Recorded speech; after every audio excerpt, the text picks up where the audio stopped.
Assalamualaikum warahmatullahi wabarakatuh. Perkenalkan, nama saya Johan Lorenzo Tiran dari Prodi Ekonomi Pembangunan dengan NIM 230432608025 dari offering DD. Di sini saya akan menjelaskan sedikit tentang poster saya, yaitu pengaruh tingkat kemiskinan, inflasi, dan pertumbuhan penduduk terhadap pengangguran di Indonesia. Nah, sebelum itu kita kenalan dulu sama variable dependent sama variable independennya. Nah, di sini ada pengangguran atau Y-nya. Pengangguran sendiri menurut BPS itu adalah merujuk pada usia kerja yang tidak bekerja, sedang mencari pekerjaan atau sedang menyiapkan usahanya. Pengangguran juga mencakup mereka yang tidak mencari pekerjaan karena merasa tidak mungkin mendapat pekerjaan atau penganggur pasif. Selanjutnya ada variabel X1, yaitu tingkat kemiskinan. Tingkat kemiskinan mengacu pada persentase penduduk miskin terhadap total penduduk. Nah, selanjutnya ada variabel X2, yaitu inflasi. Nah, inflasi sendiri adalah kenaikan harga barang dan jasa secara umum dan terus-menerus dalam suatu periode tertentu. Inflasi menunjukkan penurunan daya beli uang karena harga barang dan jasa terus meningkat. Nah, terakhir ada variabel X3, yaitu pertumbuhan penduduk. Pertumbuhan penduduk adalah perubahan jumlah penduduk dalam suatu wilayah selama periode waktu tertentu. Sebelum masuk ke grafik, di sini ada identitas data, mulai dari sumber data, yaitu bersumber dari Badan Pusat Statistik atau BPS. Datanya diambil pada tahun 2024 dengan jenis data cross section, data sekunder. Variabelnya itu ada pengangguran, tingkat kemiskinan, inflasi, dan pertumbuhan penduduk. Nah, selanjutnya di sini ada penjelasan grafik, dimulai dari variabel yang pertama, itu variabel Y, yaitu pengangguran. Nah, indikator ini menunjukkan semakin rendah persentase pengangguran di suatu daerah, maka semakin banyak usia kerja yang bekerja atau sedikit yang tidak bekerja atau sedang mencari pekerjaan atau sedang mempersiapkan usahanya. Sebaliknya, semakin tinggi persentasenya, semakin banyak pengangguran. Persentase paling tinggi ada di Provinsi Banten dengan 7,02%. Ada di sini dengan garis warna orange di sampingnya Bali. Nah, dan paling rendah itu ada di Provinsi Papua Pegunungan dengan 1,18%. Ada di sini paling pojok.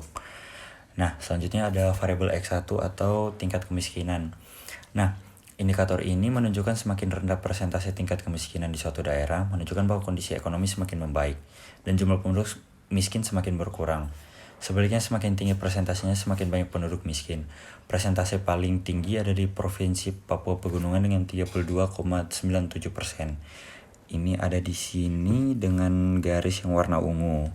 Nah, sedangkan paling rendah itu ada di Provinsi Bali dengan hanya 4%. Ada di sini tadi di samping Banten.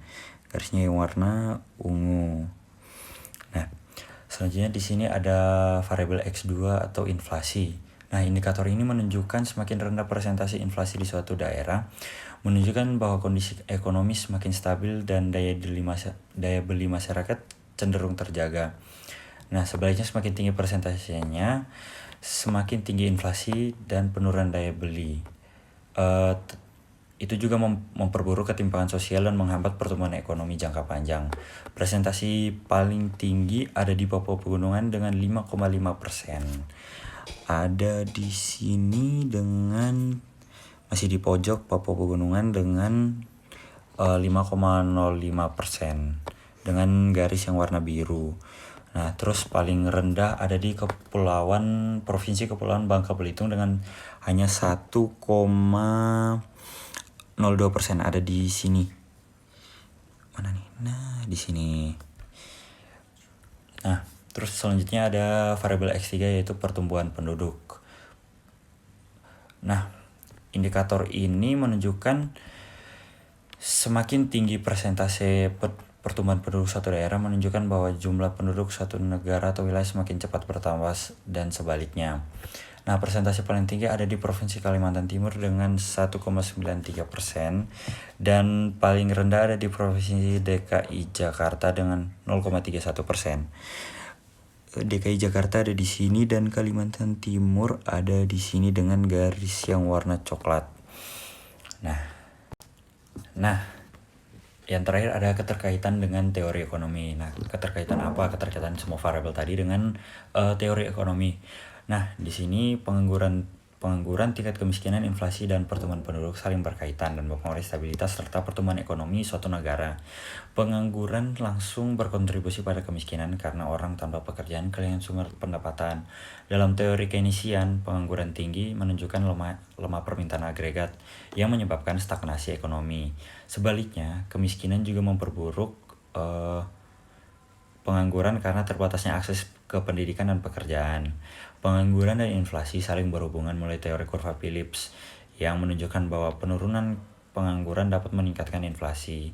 Namun dalam kondisi stagflasi, keduanya dapat terjadi bersamaan, menyulitkan kebijakan ekonomi.